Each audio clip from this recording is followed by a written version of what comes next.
Bonjour et bienvenue dans cette vidéo où nous allons voir comment équilibrer une équation chimique. Tout d'abord, avant de commencer, il faut savoir que pour équilibrer une équation chimique, il faut suivre deux règles de conservation. La première est la conservation des éléments chimiques. Il s'agit de s'assurer que le nombre d'atomes soit le même de chaque côté de l'équation.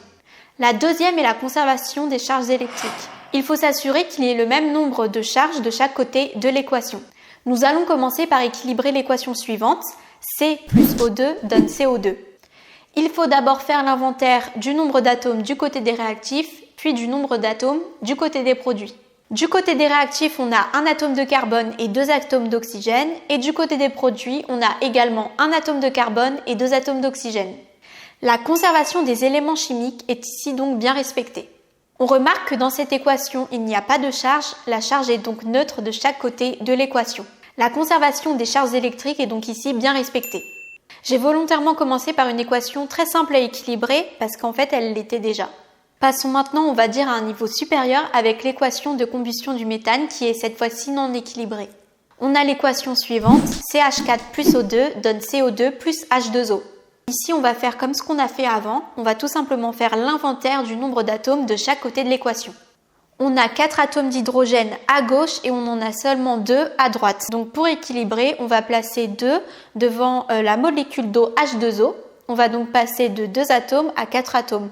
Donc on a bien 4 atomes à gauche et 4 atomes à droite. Comme on a placé le coefficient 2 devant la molécule d'eau, cela va également impacter le nombre d'oxygène. On va donc passer de 3 atomes d'oxygène à 4 atomes d'oxygène. On va donc maintenant se placer du côté des réactifs et on va rajouter du coup un 2 devant la molécule de dioxygène. Du côté des réactifs, on va donc passer de 2 atomes d'oxygène à 4 atomes d'oxygène. On a donc 4 atomes d'oxygène à gauche de l'équation et 4 atomes également d'oxygène à droite de l'équation.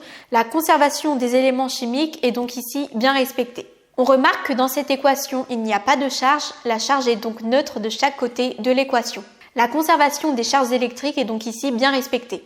Passons maintenant à l'équation suivante. Fe plus H donne Fe2 plus H2.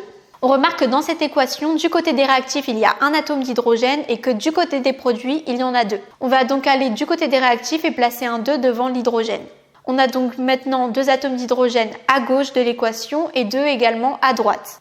Concernant le fer, du côté des réactifs, il y a un atome et du côté des produits, il y en a également un.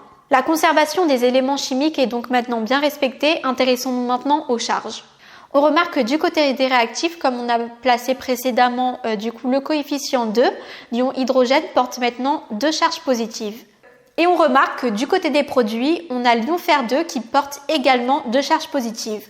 On a donc 2 charges positives à gauche de l'équation et 2 charges positives à droite de l'équation. La conservation du coup des charges électriques est bien respectée. Merci d'avoir regardé cette vidéo, j'espère vraiment qu'elle a pu t'aider. N'hésite pas à t'abonner, à liker et à commenter pour me soutenir. Salut!